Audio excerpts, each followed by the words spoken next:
Bien, mais je vous propose de commencer le grand tour d'aujourd'hui. On a le plaisir d'accueillir le professeur Jean-Luc Vachéry. Quand on vient comme ça, tu te montres là aux autres, là, voilà. Et alors, tu peux regarder en même temps là. Ouais, c'est ça. Enfin, bon, on devrait Les avoir un yeux dans truc le qui dos. tourne. Ouais. Ouais.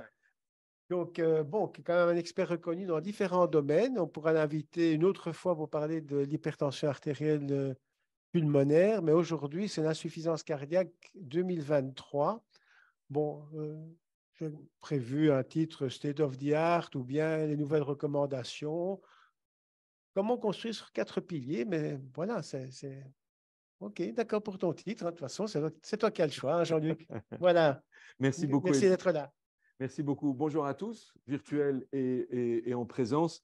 Oui, j'ai évidemment modifié le titre parce que une des grandes parties et un des grands messages que je vais essayer de vous délivrer, c'est que le fondement de l'insuffisance cardiaque ou la fondation, ce sont 4 piliers et 4 piliers de traitement. Et vous allez voir qu'on fait finalement une chose en médecine, c'est tout le temps réparer, reconstruire.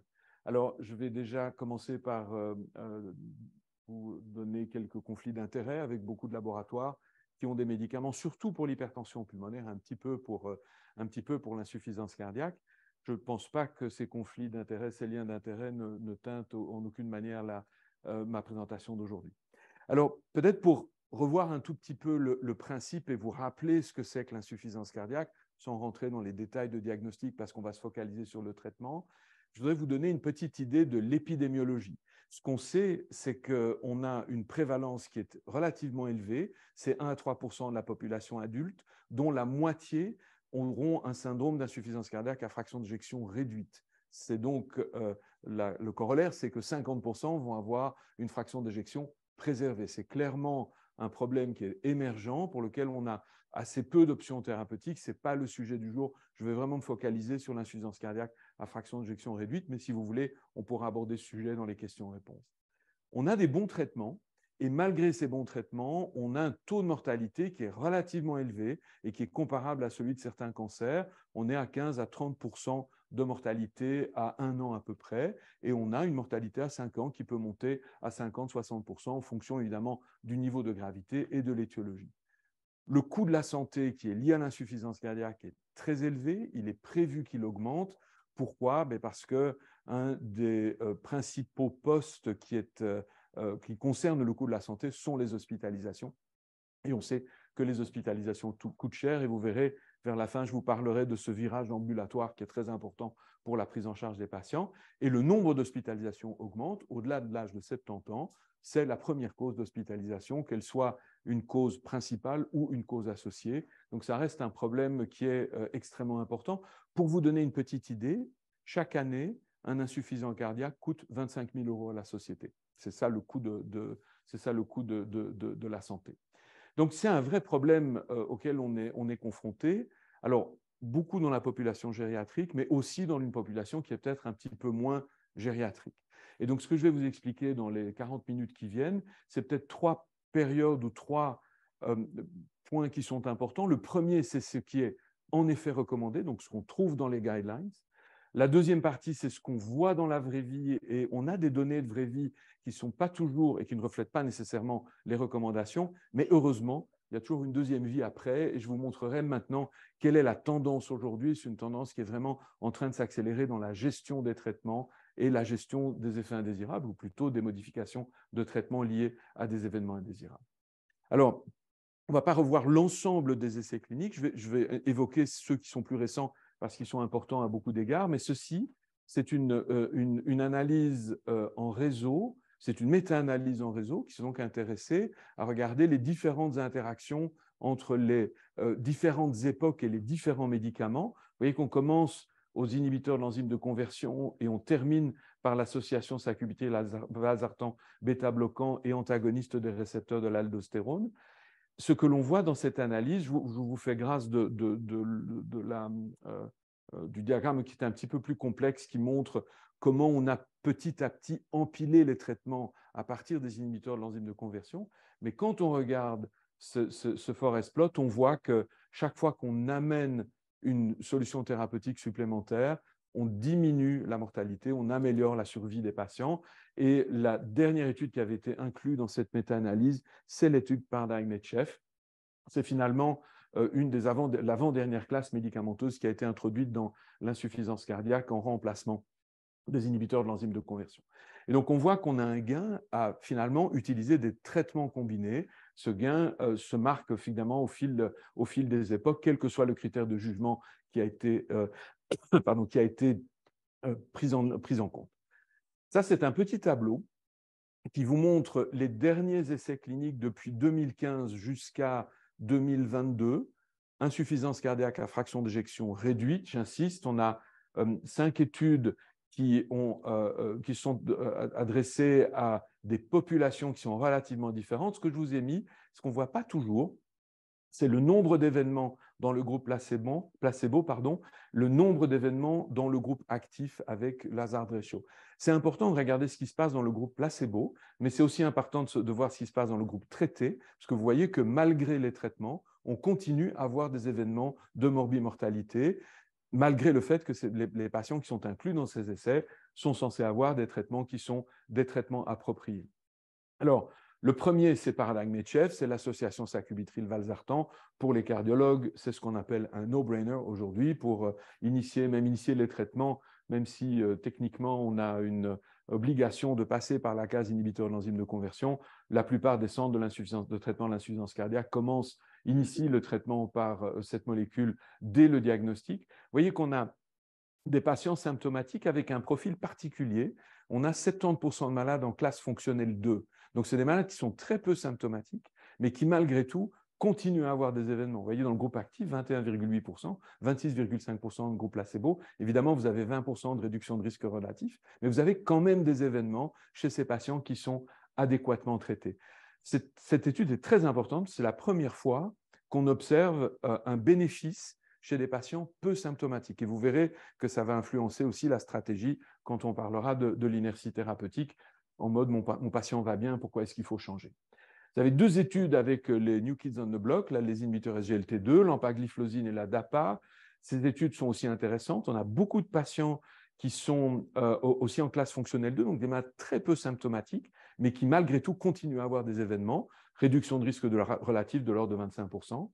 Et puis, vous avez 2 études qui sont, alors là, un petit peu différentes parce qu'elles s'adressent à des populations qui sont plus graves. Alors, il y a moins de patients en classe fonctionnelle 2, mais il faut savoir que pour l'étude Victoria avec le vericiguat, qui est un stimulateur de la guanylate cyclase soluble, donc plutôt un vasodilatateur avec un effet cardiaque, comme pour l'étude Galactic HF avec le mécarbil, qui est un sensibilisateur des canaux calciques, donc plutôt, on pourrait dire un traitement plutôt à visée inotropique, on a affaire à des patients qui sont recrutés en fin d'hospitalisation pour une insuffisance cardiaque aiguë et qui sont initiés en fin d'hospitalisation d'insuffisance cardiaque aiguë, ce qui explique le nombre très élevé d'événements dans le groupe placebo, mais aussi dans le groupe traité, avec un bénéfice qui a certes un petit p à 0,01, mais qui est de l'ordre de 10%, 8 à 10% de réduction du risque, de risque relatif. Et enfin, j'ai mis de côté l'étude soloiste avec la sotagliflozine, qui est aussi un inhibiteur SGLT2. La raison est que cet essai a été interrompu avant la fin pour des raisons diverses. Et donc, la population qui a été recrutée, ou plutôt la durée d'observation et le nombre de patients qui étaient prévus ne correspondaient pas à ce qui était attendu dans le plan statistique. Ici, c'était une situation un peu différente. C'était des patients diabétiques qui avaient eu un épisode récent d'insuffisance cardiaque. Donc, c'est une population qui est encore un petit peu différent dans l'hétérogénéité des patients qui souffrent d'insuffisance cardiaque à FEVG réduite. Alors, je vais vous dire 2 mots des inhibiteurs SGLT2. Vous les connaissez beaucoup mieux que les cardiologues, je pense.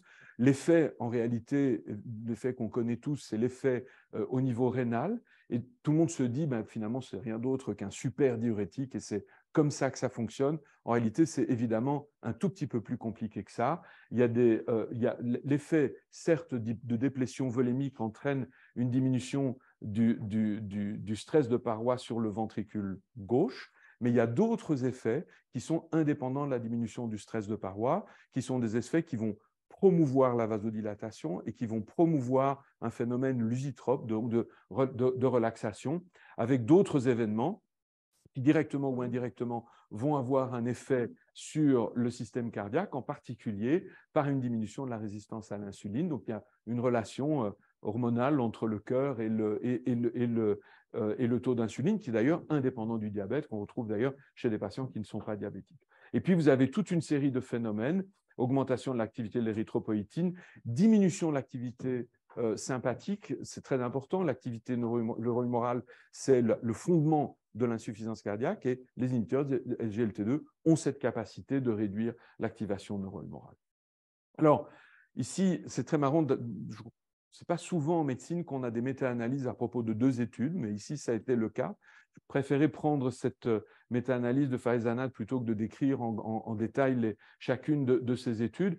Ce qu'il faut comprendre ici, c'est que finalement, le bénéfice directionnel de ces 2 agents va dans le même sens. C'est-à-dire qu'ils réduisent tous les 2 les événements cardiovasculaires majeurs, en particulier, ça c'est important, la mortalité toute cause et la mortalité cardiovasculaire, donc les 2 en même temps, avec une tendance à avoir un léger bénéfice pour la dapagliflozine dans l'étude DAPA-HF, comme on le voit sur la partie supérieure de la DIA, sur l'effet pour retarder le premier événement cardiovasculaire, ils font à peu près pareil. Les événements qui ont été pris en compte ici, c'est hospitalisation pour insuffisance cardiaque ou mortalité cardiovasculaire. Ils font relativement la même chose. Un effet comparable en fonction du statut diabétique, donc ça marche aussi bien chez les malades qui ont du diabète que chez les malades qui n'en ont pas. Vous savez qu'il y a tout un programme de recherche, alors ce n'est plus du développement clinique puisque ces médicaments sont là depuis un certain temps, mais il y a tout un programme de recherche dans les relations entre le diabète et les maladies cardiovasculaires qui commence à la prévention et qui se termine aux insuffisances rénales terminales. Et donc on voit le bénéfice de ces agents était assez important. Et pour nous, en tant que cardiologues, c'était intéressant de voir que le bénéfice existait indépendamment du statut diabétique des patients.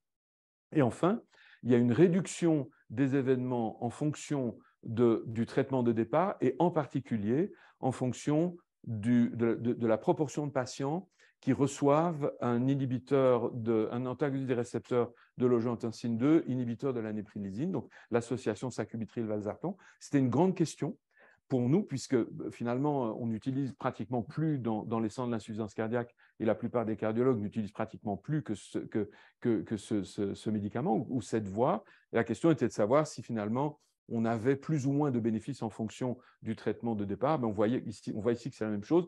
L'étude Emperor, donc l'empagliflozine, fait un peu mieux, mais simplement parce qu'il y a plus de malades sous ARNI dans l'étude Emperor qu'il y en avait dans l'étude DAPA-HF, 10% d'un côté, 30% de l'autre. La prochaine étude dans l'insuffisance cardiaque FEG réduite, on aura probablement près de 100%, en tout cas plus de 80% de patients sous ARNI. Alors, ça, c'est ce qu'on nous recommande de faire. On a ces recommandations sont intéressantes. D'abord, elles sont gratuites, disponibles gratuitement. Il suffit de télécharger sur le site sur l'App Store l'application qui s'appelle ESC Guidelines et vous avez toutes les recommandations cardio. Ce qui est repris dedans, ce sont les tableaux et les tips and tricks. Et puis, vous avez des liens qui vous permettent d'en savoir un tout petit peu plus. Moi, j'aime beaucoup ce tableau parce qu'il montre finalement les classes médicamenteuses qui ont été, dans les classes médicamenteuses, quels traitements ont été étudiés et quels traitements ont été validés. Et il y a là-dedans un message très important, 2 messages importants. Un, les médicaments ne sont pas interchangeables. Et donc, si vous mettez un autre IEC qui n'est pas repris dans la liste, vous n'avez pas de validation de l'effet de cet IEC sur les événements cardiovasculaires majeurs et l'amélioration de l'insuffisance cardiaque. Même chose pour les bêta-bloquants. Pour les autres, évidemment, ils sont un peu seuls dans leur classe, donc c'est plutôt simple. Donc, c'est assez important de le savoir.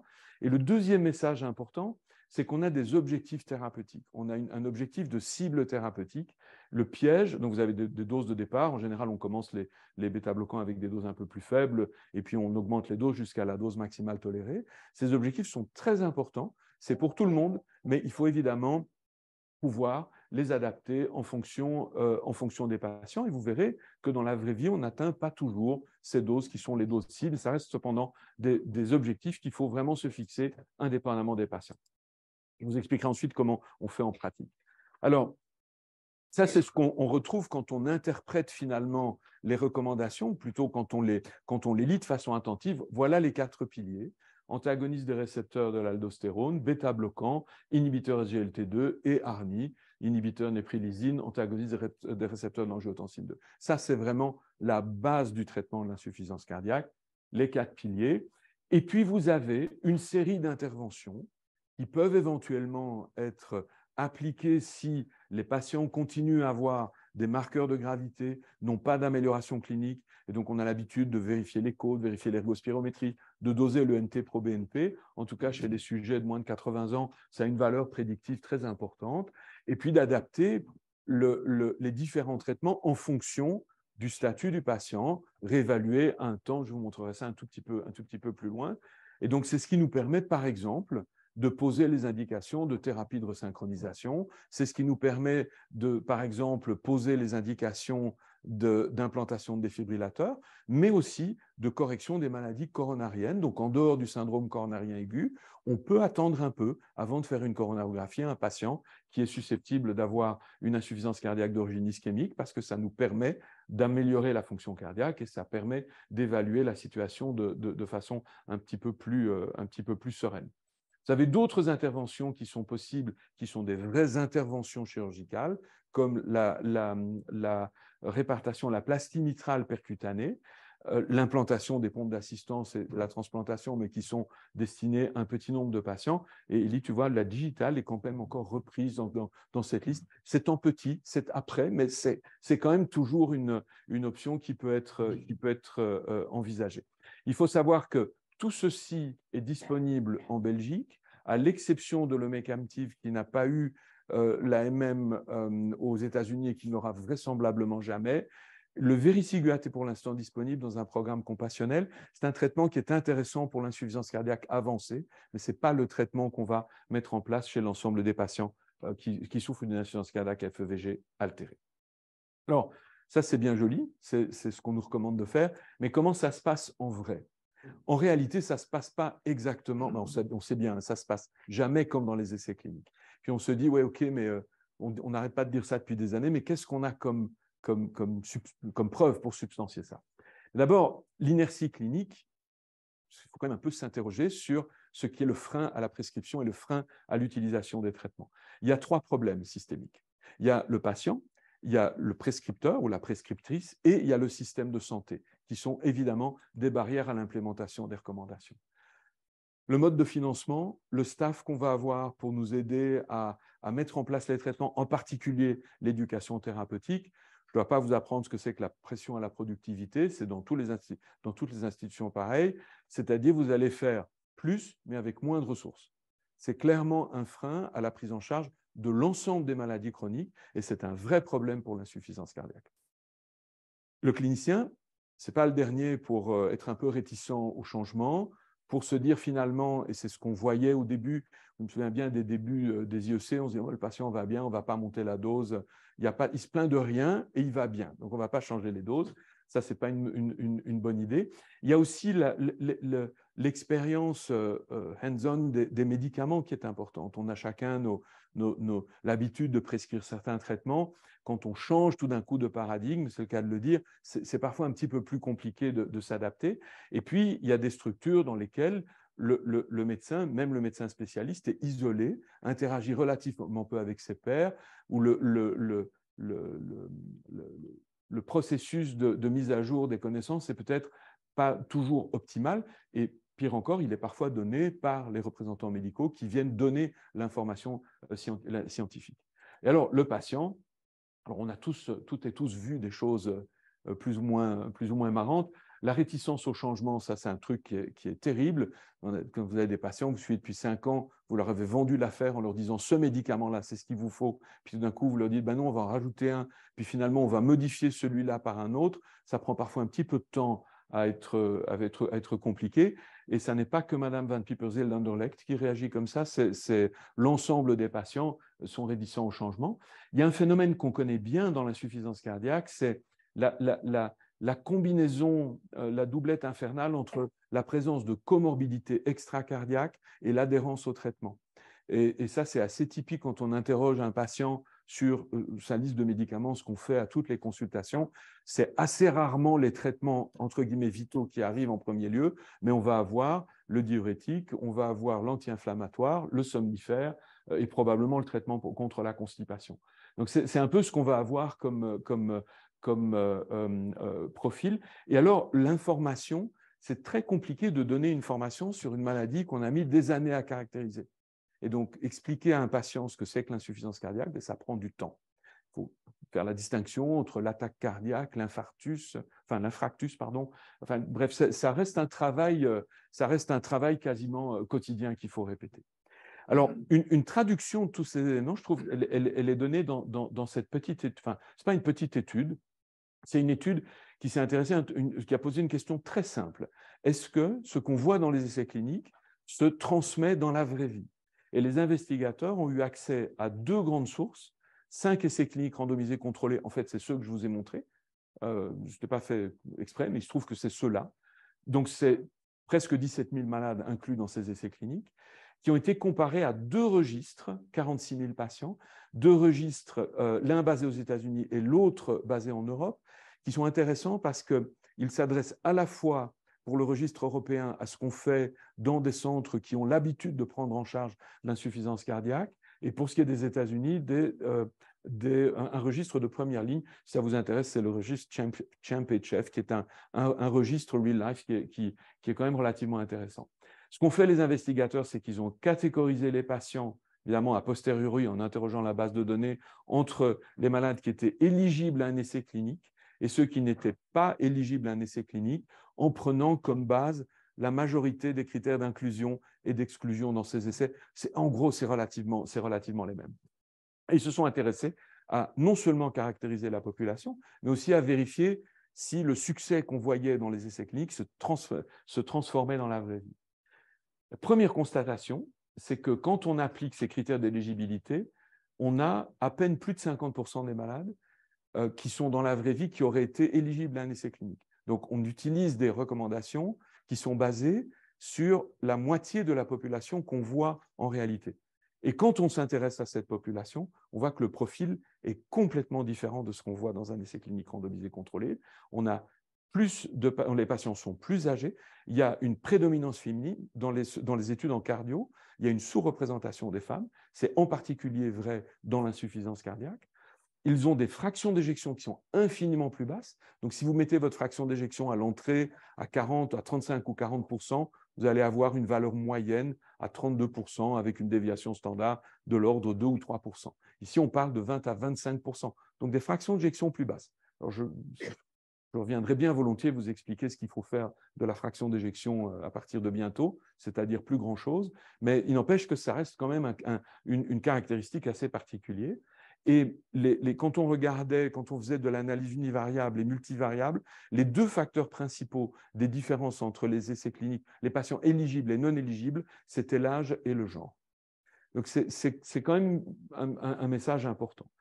Et quand on regarde en dessous les courbes d'événements ou le nombre d'événements cumulés, mortalité toute cause d'un côté et mortalité cardiovasculaire de l'autre, ce que vous voyez en rouge, c'est la courbe de l'essai clinique. Juste au-dessus, en bleu foncé, c'est les patients de la vraie vie qui sont potentiellement éligibles à un essai clinique, et tout au-dessus, en bleu clair, ce sont les patients qui n'auraient pas été éligibles à un essai clinique, et ça n'est pas surprenant, mais à ma connaissance, en tout cas dans l'insuffisance cardiaque, c'est la première fois qu'on montre une telle différence entre ce qu'on voit dans la vraie vie et ce qui est promis par les essais cliniques. Il faut évidemment prendre ça avec des pincettes, c'est un truc rétrospectif, ce sont des registres ouverts, dont le niveau de contrôle est quand même relativement et suffisamment décent que pour pouvoir générer des données qui sont des données valables, mais néanmoins, c'est quand même très interpellant de voir que cette différence existe. Et quand on s'interroge à la raison pour laquelle on arrive à avoir des résultats qui sont moins bons dans la vie de tous les jours, mais voilà déjà une explication. J'ai oublié de mentionner le plus important, la présence de comorbidité, qui était identique dans les 2 groupes, mais qui est beaucoup plus important dans les groupes essais cliniques. Les registres sont intéressants parce qu'ils apprennent pas mal de choses sur les pratiques. Alors, ce n'est pas toujours du niveau scientifique d'un prix Nobel, mais ça informe, je pense, sur les pratiques. Ce registre-ci, c'est un registre observationnel multinational appelé Evolution HF, prospectif, Suède, Japon et États-Unis, 270 000 patients, nouveaux malades, hein, donc naïfs de tout traitement, pris en charge à la sortie d'un épisode d'insuffisance cardiaque avec comme objectif de déterminer finalement l'utilisation, la fréquence d'utilisation des traitements dont je vous ai montré qu'ils étaient les piliers de la prise en charge de l'insuffisance cardiaque. Les auteurs se sont intéressés à la situation à 100 jours. Ce n'est pas du tout par hasard. Vous allez voir pourquoi 100 jours, c'est important. Et après la première année. Ce que vous voyez sur le graphique du milieu, c'est la fréquence de la proportion de patients avec une nouvelle initiation de traitement parmi les grandes classes. Donc, on a, en l'occurrence, c'est avant que l'empagliflozine soit disponible. Donc, c'est DAPA, sacubitril, valsartan, IEC, Zartan, bêta-bloquant et spironolactone ou eplérenone. On voit qu'il n'y a finalement pas de grandes différences entre les pays. Il y a quand même une petite difficulté aux États-Unis à implémenter les traitements qui est très certainement lié au système de santé. Mais ce qui est intéressant, c'est quand on regarde la proportion de patients qui sont à la dose cible, il y a des différences qui sont quand même des différences extrêmement interpellantes. Je vais prendre l'exemple de la dapagliflozine. Ici, c'est très simple, hein, c'est la même dose pour tout le monde. Pour la dapagliflozine, on a un quart des patients chez lesquels le traitement a été arrêté. One size fits all, donc c'est vert, c'est une seule dose. Pour l'association sacubitril/valsartan, si on la compare aux IEC, aux Zartan, qui jouent dans la même catégorie, on a seulement aussi un quart d'arrêt. Donc le nombre d'arrêts pour l'association sacubitril/valsartan est le même que pour la DAPA, et la majorité des patients sont au moins à une dose intermédiaire ou à une dose élevée. Et c'est intéressant de voir que ce n'est pas la même limonade pour les Zartan et pour les IEC. On a plus d'arrêts de traitement et on a moins de patients qui sont au dose cible, ce qui paraît quand même un petit peu interpellant. Les bêta-bloquants, c'est le premier traitement dont les patients vont se plaindre. Vous voyez qu'on a aussi un quart d'arrêt à peu de choses près. Donc, finalement, quand on est à 1 an ou après 1 an de prise en charge de l'insuffisance cardiaque dans la vraie vie, on n'est pas toujours sûr qu'on va avoir 100% de patients qui continuent l'ensemble de leur traitement. Alors, on peut se poser la question de pourquoi c'est comme ça, est-ce que ça peut avoir comme conséquence? Alors, pourquoi ça, on va en dire 2 mots, mais ce que ça a comme conséquence, l'arrêt des traitements, c'est repris ici de nouveau. Je vous ai parlé de ce CHAMP-HF Registry, c'est un registre ouvert américain. Les modèles ont été créés, c'est des modèles mathématiques qui ont été créés à partir des données de la vraie vie pour vérifier quel est l'impact de la diminution des doses des traitements principaux ou leur arrêt. Ce que vous voyez, c'est le risque d'événement chez des patients chez lesquels on a arrêté chaque classe médicamenteuse dans la partie supérieure et dans la partie inférieure à 1, c'est les patients chez lesquels on a maintenu le même traitement. Mais vous voyez que quand on arrête n'importe lequel des traitements de base de l'insuffisance cardiaque, après un premier événement ou un deuxième événement une première hospitalisation pour insuffisance cardiaque aiguë, on augmente le risque. Et donc, le fait de réduire ou d'arrêter les traitements qui sont recommandés est associé, fait du tort aux patients et est associé à une augmentation du risque. Bien sûr, là-dedans, il y a des patients pour lesquels il y avait clairement une indication d'arrêter les traitements. Mais ce n'était pas du tout la majorité. Et donc, il y a un réflexe un peu monosynaptique de dire le malade est hypotendu, je réduis les doses, ou pire encore, je donne l'instruction dans le dossier médical à l'infirmière de ne pas donner le médicament si la tension est en dessous de 10. Pour être sûr que le patient à 99, le médicament ne sera pas donné, à 101, il sera donné. La différence entre les deux n'est pas fondamentale. Donc, il faut faire très attention quand on voit des patients en hospitalisation, à ne pas mettre ce genre de limite, plutôt à avoir une intervention médicale, mieux encore à avoir une éducation et un entraînement des infirmières à comprendre l'objectif des traitements et aussi nous-mêmes à réfléchir aux causes d'arrêt et plutôt bien comprendre que le bénéfice du traitement peut être important. Ici, je vais juste me focaliser sur un truc qui est l'insuffisance rénale. On a maintenant entamé un dialogue qui est très fructueux depuis quelques temps, mais qui est en train de s'accélérer avec les néphrologues. On est en train de préparer un trajet de soins syndrome cardio-rénal pour éviter justement les modifications de traitement liées à des changements biologiques. La créatinine monte, boum, on arrête ou on diminue les traitements. Ce que je vous montre ici, c'est un très très bon papier de notre collègue de Genk, Wilfried Mullens, qui montre l'évolution de la fonction rénale chez un sujet normal en vert, chez un sujet qui souffre d'insuffisance cardiaque en orange et chez des patients qui ont des causes qui les prédispose à avoir plus d'insuffisance rénale que les autres. C'est l'exemple typique qui est pris ici, c'est le diabète. Quand vous regardez clairement, à chaque fois que vous avez un événement d'insuffisance cardiaque, vous avez une diminution de la filtration glomérulaire. Quand vous introduisez un traitement, et ça c'est ce qui est dans le deuxième cadre, quand vous introduisez un traitement, que ce soit l'inhibiteur de SGLT2 ou un agent qui va bloquer l'axénine-angiotensin-aldostérone, vous allez réduire la filtration glomérulaire de 10 à 15%, à peu de choses près. Mais ce que vous voyez, c'est que quand le traitement est maintenu, ben, vous restaurez une relation, ou plutôt vous freinez la dégradation de la fonction rénale, et dans certains cas, c'est le cas pour l'association sacubitril/valsartan et peut-être encore plus pour les inhibiteurs SGLT2, en réalité, vous finissez par améliorer la filtration glomérulaire. Et donc, la question et le mécanisme qui est derrière ça, c'est un mécanisme qui est probablement un petit peu plus simple, plus compliqué que simplement les changements de volume et les changements de pression artérielle. Mais ça, je crois que ça doit nous inciter à être vigilants, à ne pas bondir trop vite à la réduction des doses de traitement, et puis aussi à se demander quelle est l'utilité des contrôles biologiques réguliers pour simplement modifier des traitements sur base d'une anomalie biologique qui est asymptomatique. Et donc, ça, c'est quand même assez important. Et surtout, quand on regarde ça sur le plus long terme, les traitements qui sont d'habitude incriminés dans l'aggravation de la fonction rénale n'ont pas d'effet négatif, et plutôt un effet favorable sur les critères de jugement primaire hardcore qui s'intéressent surtout à la fonction rénale. Donc, je trouve que c'est intéressant d'engager le dialogue avec les internistes, les néphrologues et les cardiologues, parce que nous, finalement, on redevient, là où on est né, on redevient des internistes avant tout. Et donc, c'est un truc qui doit vraiment nous interpeller. Alors, ça, c'est tout chaud. Ça vient de sortir. Et je trouvais aussi que c'était intéressant de vous le montrer. Ça concerne, d'ailleurs, il y a encore écrit le truc prix-proof, là, si jamais vous voulez prétendre que ça m'appartenait. L'idée ici des investigateurs était de reprendre. Alors, le diable, c'est l'association sacubitril/valsartan. Tout le monde dit ça donne de l'insuffisance rénale, de l'hypotension. C'est un truc qu'on entend beaucoup. Ce n'est pas tellement notre expérience. Ce n'est pas du tout notre expérience. Et surtout, quand on s'interroge alors de nouveau, ce sont les essais cliniques, mais quand on prend les 2 grands essais cliniques qui ont été réalisés avec ce traitement comparé à l'enalapril, donc je rappelle, il y avait un comparateur actif, ce n'était pas un placebo, il y avait un IEC.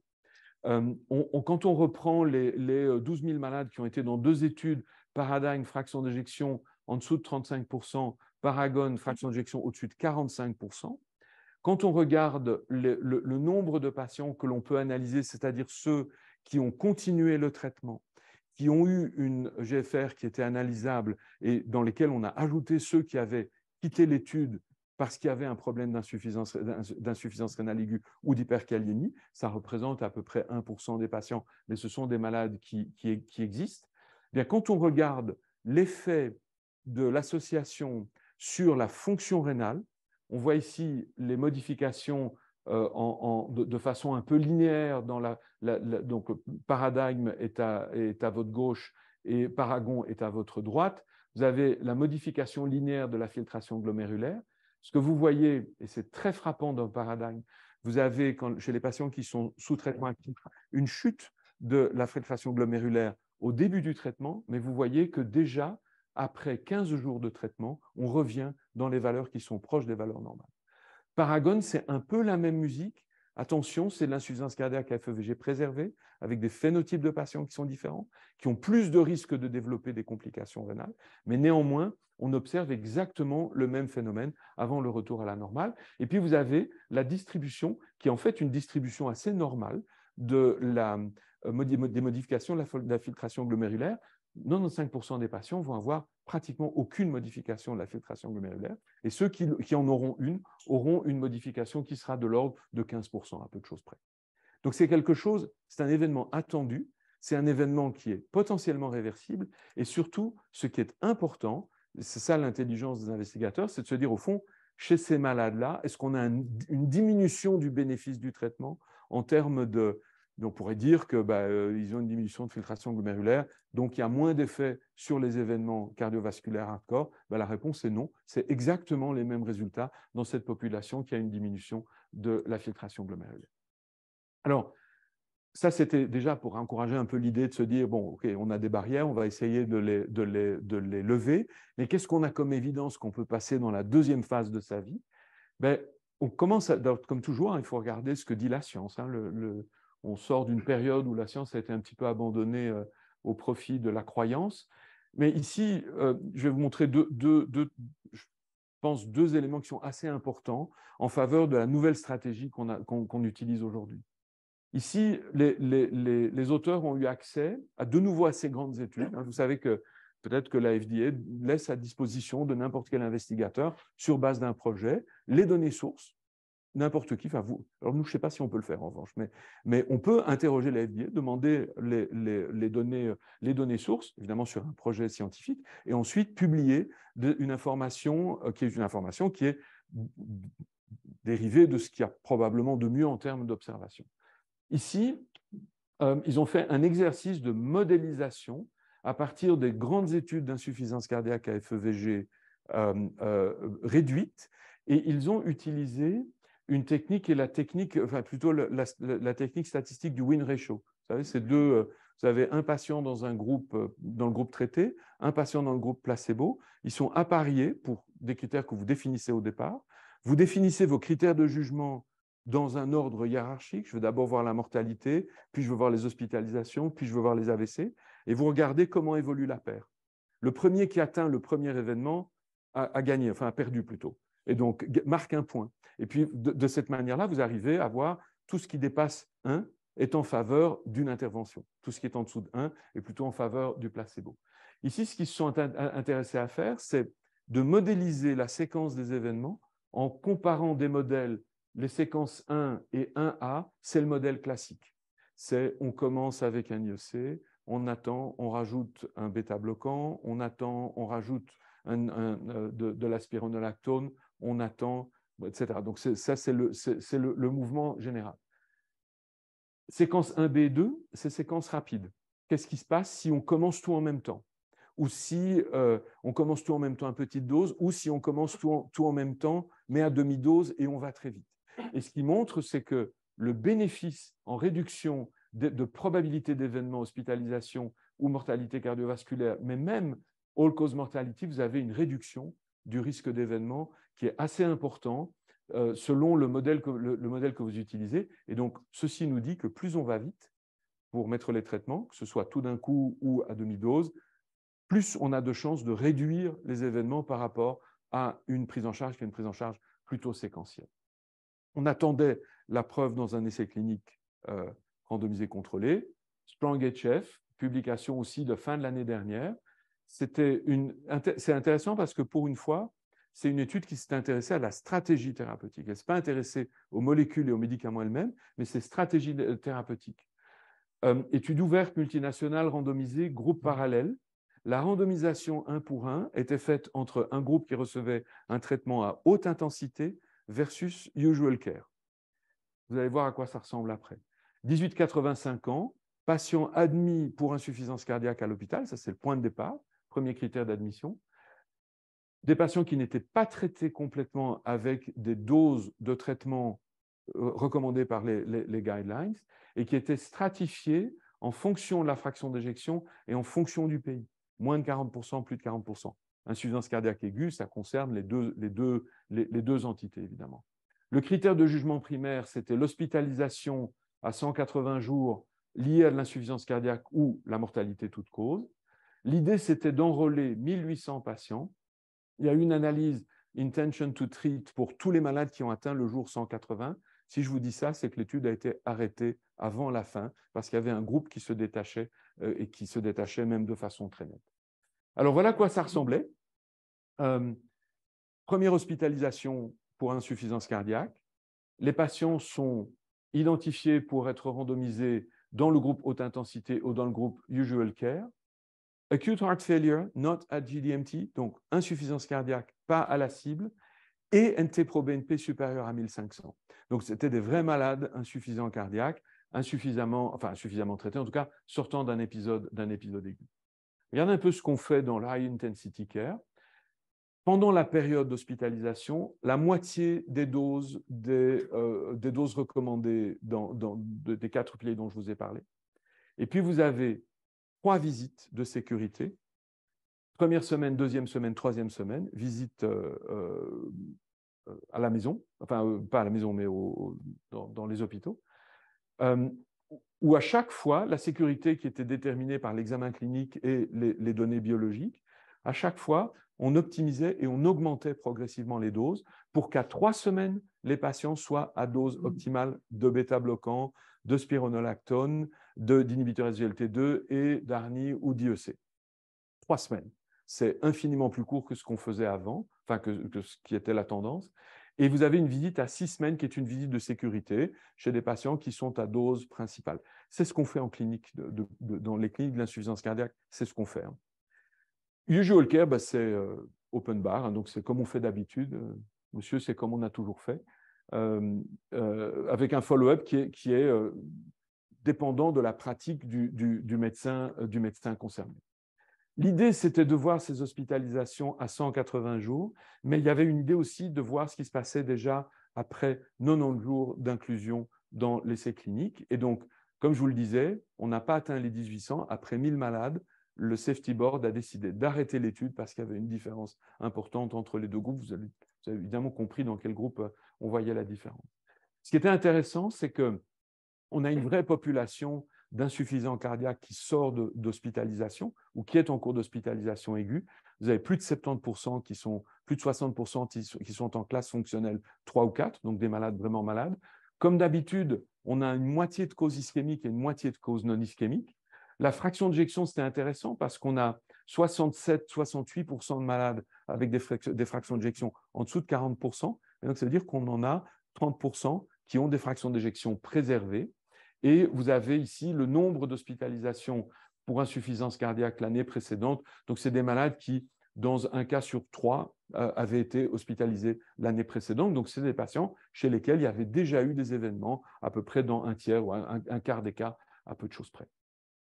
Le profil, et ça, c'est un truc, je trouve, pour nous qui est intéressant, c'est qu'il y avait moitié de patients, un peu moins de la moitié des patients qui avaient une fibrillation auriculaire ou une arythmie auriculaire au moment de l'inclusion. La majorité de ces patients avaient des fractions d'éjection préservées. Donc, l'AFA, c'est quand même un symptôme de l'insuffisance cardiaque à FEVG préservée. Et vous voyez la répartition du traitement. C'est marrant de voir qu'ils recevaient tous des diurétiques, ces malades, mais moins de la moitié, moins d'un quart, même recevaient un IEC, même s'ils avaient une fraction d'éjection préservée. 60% fraction d'éjection préservée, on n'arrive pas à la dose au taux de 100% de malades traités par ARNI. Alors, un des objectifs, avant de vous montrer le résultat de l'observation, un des objectifs, c'était de voir le taux d'effet indésirable et le nombre de patients chez lesquels le traitement aurait pu être arrêté.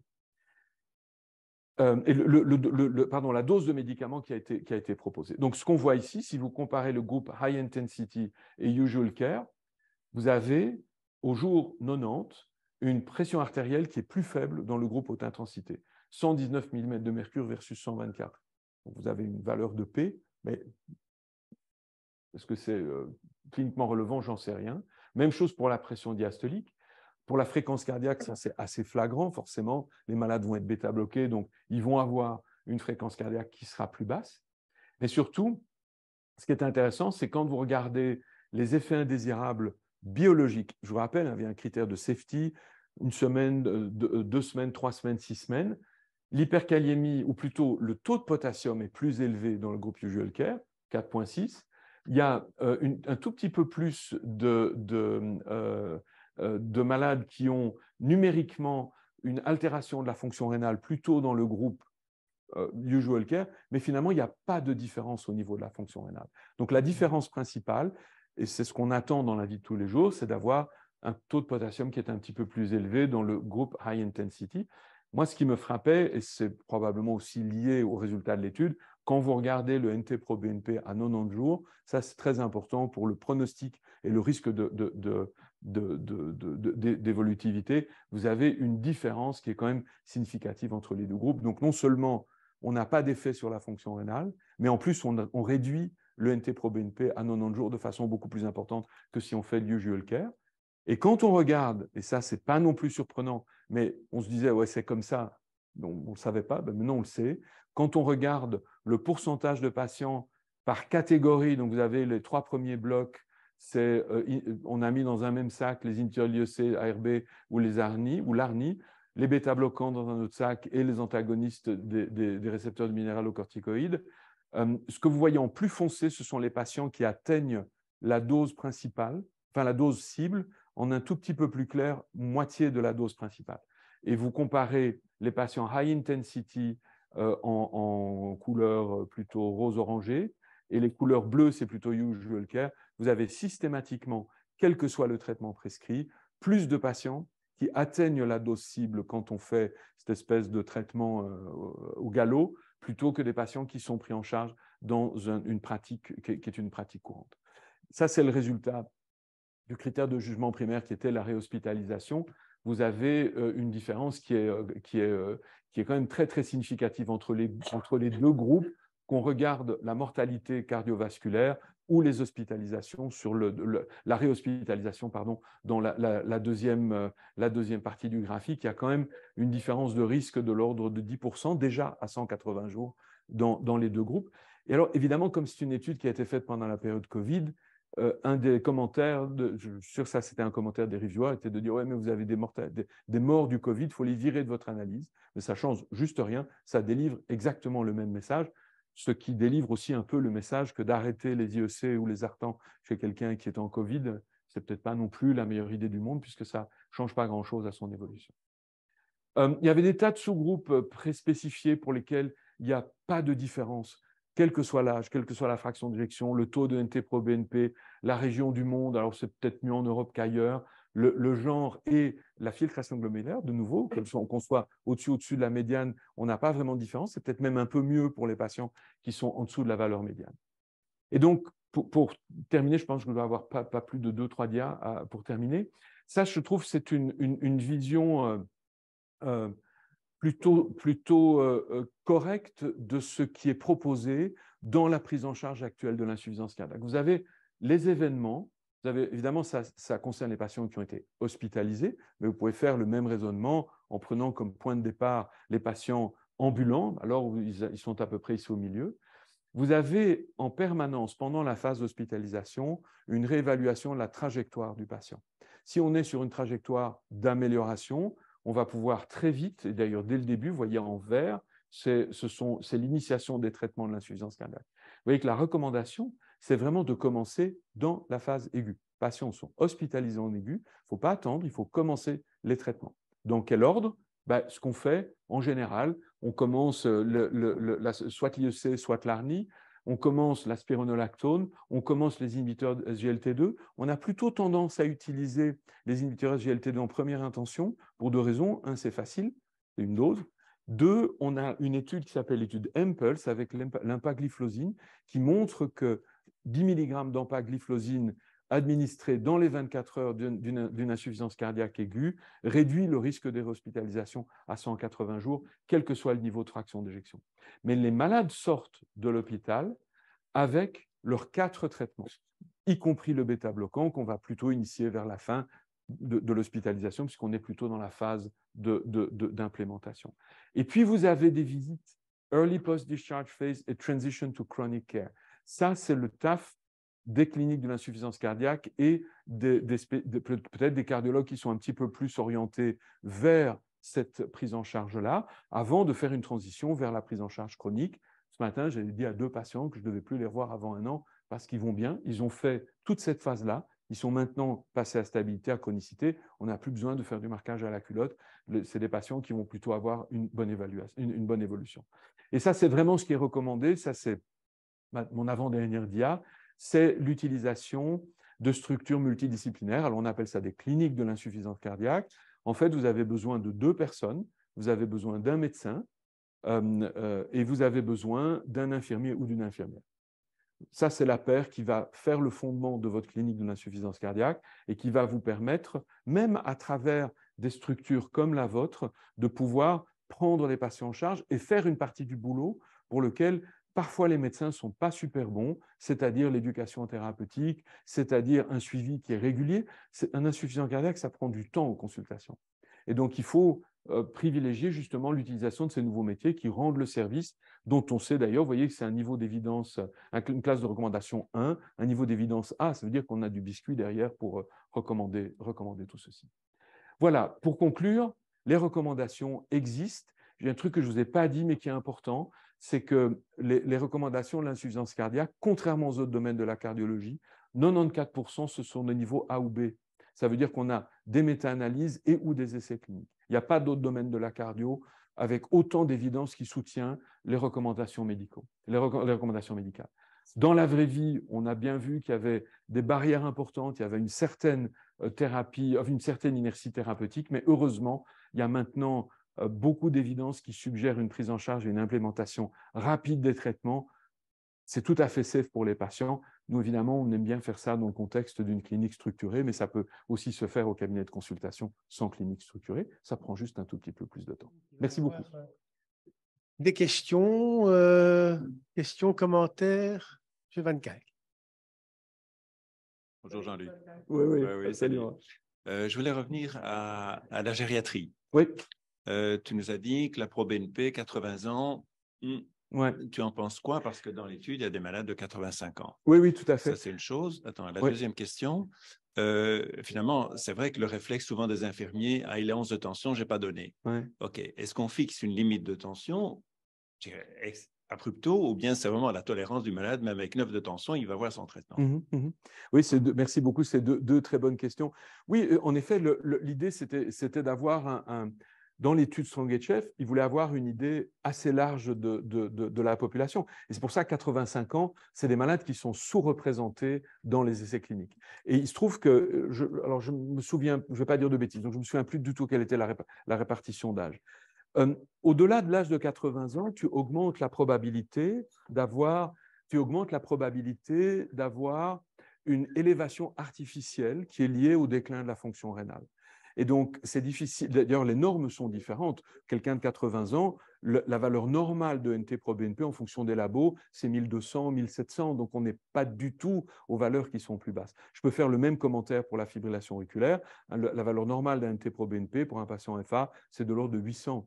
Donc, ce sont les valeurs qui sont vraiment les valeurs extrêmes qui vont te guider dans le diagnostic différentiel et dans le traitement. Ça, c'est pour le NT-proBNP. Je ne dis pas du tout qu'il ne faut pas le faire, je veux dire qu'il faut juste être conscient de l'augmentation du nombre de limitations dans l'interprétation du test. Alors, la question de la tension artérielle, je vois Ludovica dans mon coin là, c'est un truc qui me rend dingue dans les dossiers médicaux. Je pense... Ouais. La limite, pour moi, de la tension artérielle, c'est ce qui permet au patient de marcher avec les 2 pieds par terre. Ça veut dire que si le patient est asymptomatique et hypotendu, il faut lui donner ces traitements. Je comprends complètement pas le réflexe, mais l'idée de dire oh, je suis un peu inquiet, la tension baisse, elle est trop basse, etc. Nous infirmiers, elles ont l'habitude de demander, avant de changer les traitements ou de ne pas donner les médicaments, de demander aux patients comment ils se sentent et de les mettre debout pour voir s'ils ont de l'hypotension orthostatique. Si elles suspendent le traitement, c'est parce qu'elles pensent qu'il y a associé à la tension basse des symptômes. Hypotension asymptomatique, don't touch. Hypotension symptomatique, alors de ne pas donner le traitement, ça empêche de réfléchir. Après, ça c'est notre rôle de regarder dans le dossier. Tiens, c'est marrant, le patient, il a un alpha bloquant, il y a de l'amlodipine qui traîne encore, à quoi ça sert? Moi, j'ai eu mon meilleur coup, comme quoi il faut parfois examiner les patients. Et un patient qui se plaignait d'hypotension, personne ne savait pourquoi il avait de l'hypotension. Il vient me voir à la consultation et sa femme me dit, ça ne va pas du tout, écoutez, docteur, il a une tension basse. Effectivement, je prends sa tension qui est basse et le patient est symptomatique. Puis je le déshabille. Madame collait sur la fesse de monsieur un patch de dérivé nitré, tous les soirs. Et donc, bon, c'est rigolo, le cardiologue ne déshabille pas souvent les patients, mais je trouvais qu'il y avait quelque chose qui clochait. J'avoue, j'ai regardé, le monsieur a baissé son pantalon, il y avait un petit renflement derrière, hein, dans son slip, et c'est là qu'on a vu, voilà. Bon, c'est une histoire de chasse, mais c'est typiquement le genre de choses qu'on peut faire pour finalement garder une tension artérielle correcte et éviter aux infirmières d'avoir ce réflexe, effectivement, de ne pas donner le traitement. Voilà, c'est peut-être, on pourra embrayer sur l'hypotension et non pas la fesse, mais plutôt par devant. Oui. Les patients, plus ils sont âgés, plus ils ont des chances d'avoir des problèmes prostatiques et d'avoir de la tamsulosinine qui peut aussi jouer sur la pression. Est-ce que dans la vraie vie, c'est quelque chose qui intervient, qui pourrait influencer le traitement? Ça peut effectivement influencer, effectivement, ça peut avoir un effet sur la pression artérielle. Alors, il ne faut pas nécessairement arrêter la tamsulosine, mais il faut s'interroger sur le statut du patient et voir si on peut faire un essai-erreur. Donc, la question, c'est toujours, à un moment donné, de faire le pendant entre la qualité de vie et la durée de vie. Alors, ce n'est pas que la durée de vie, parce que dans les hospitalisations, la qualité de vie, c'est aussi les hospitalisations. Ça nous arrive assez régulièrement de discuter avec l'urologue en disant « Ok, bon, on a bien compris l'objectif, est-ce que ça marche? Est-ce que tu as vu est-ce que tu as vu des changements? Est-ce que ça va mieux de ce point de vue-là? Oh ben non, on l'a mis, on verra bien. Alors stop. » Oui, bonjour. Merci de votre présentation. On parlait déjà de l'hypotension. L'autre chose, c'est l'hypercalémie. Dans votre présentation, vous avez dit qu'elle fait 1%. Vous pensez que c'est plus que ça? Et comment est-ce que vous faites pour la contrôler? Vous avez accès à les nouveaux récines, les mères, des choses comme ça? Oui. Alors, le niveau d'inquiétude du cardiologue, Stéphane est là pour témoigner, est variable en fonction des générations. Et donc, quand on était petit, on était très inquiet à des niveaux de potassium qui étaient encore dans les valeurs normales, puis plus on devient vieux, plus on laisse aller un peu. Mais donc, nous, en dessous de 5, on ne bouge pas. Quand on commence à approcher 5, 5.5, on commence un peu à se préoccuper, on regarde si s'il n'y a pas des raisons diététiques ou d'autres traitements qui font monter le potassium, des interactions médicamenteuses. Et au-dessus de 5.5 et au-delà, oui, on a la possibilité d'avoir accès au pâtiromère, au chélateur, qui fonctionne extrêmement bien. Et donc, la difficulté, c'est de savoir, parce qu'il y a effectivement des hypercalémies qui sont induites par les traitements, mais c'est vraiment très rare. Dans la vraie vie, c'est quand même relativement rare. Et dans ces cas-là, il faut de nouveau peser le pour et le contre. Est-ce que j'arrête un des 4 piliers et lequel j'arrête, si je pense que l'hypercalémie devient vraiment un problème, à supposer que le patient a une fonction rénale qui est strictement normale. Et si on estime qu'il y a un vrai bénéfice du traitement, bah oui, on peut utiliser les chélateurs pour baisser le taux de potassium. C'est un peu compliqué d'obtenir le remboursement, mais en gros, ce n'est pas si compliqué que ça. Justement, quand on a un trajet de soins, c'est très facile quand on est dans son cabinet de consultation, on contrôle la biologie, on se rend compte qu'il y a un problème. Mais voilà, les néphrologues ont beaucoup plus de facilité que nous à prescrire ces traitements, évidemment. Tu mettais au départ, tout le monde devrait être sous harnie, même ceux qui vont bien. Hein, et puis après, dans la dernière, c'était ACE inhibiteur ou harnie. Oui. Alors finalement, c'est quoi est-ce qu'ils doivent être tous sous harnie ou pas? Moi, je pense que oui. Je l'ai mis parce qu'on a une limitation en Belgique qui est unique, comme d'habitude, c'est payé quand même assez marrant. On a une limitation à l'utilisation de l'harnie en première ligne, alors qu'aux États-Unis, c'est autorisé. Il n'y a plus un malade insuffisant cardiaque chez qui on commence un IEC. Et donc, il y a de tels bénéfices et on a tellement maintenant d'évidence. Je ne vous ai pas tout montré, mais on a plusieurs études à différents niveaux de sévérité qui montrent que la mise en route en première ligne est meilleure que de mettre de l'enalapril. Oui, Mathieu. Toujours du point de vue des interactions médicamenteuses, est-ce qu'il y a d'autres traitements qui peuvent mettre à mal ces 4 piliers, parmi des traitements cardiotropes ou non, et qu'on prescrit fréquemment ou pas? Des trucs qu'il faut faire, oula, attention, ça faudrait changer. Non, dans les traitements cardio, pas tellement. Je reprends juste l'amlodipine ou les bloquants calciques en général chez des patients qui ont une insuffisance cardiaque à FEVG altérée ou dont la fraction d'éjection commence à descendre. Il faut s'interroger sur la poursuite des traitements entre guillemets hypotenseurs. Simplement pas tant dans le thème de l'interaction, mais plus dans l'idée de la prévention des effets indésirables. La digoxine, on ne sait pas trop. Hein, la proportion de malades qui sont représentés aujourd'hui dans les essais cliniques qui sont encore sous digoxine, il y a une courbe d'attrition qui est très importante. Il y en a de moins en moins. Donc ça, c'est peut-être le seul. On peut imaginer des patients qui étaient déjà sous digoxine.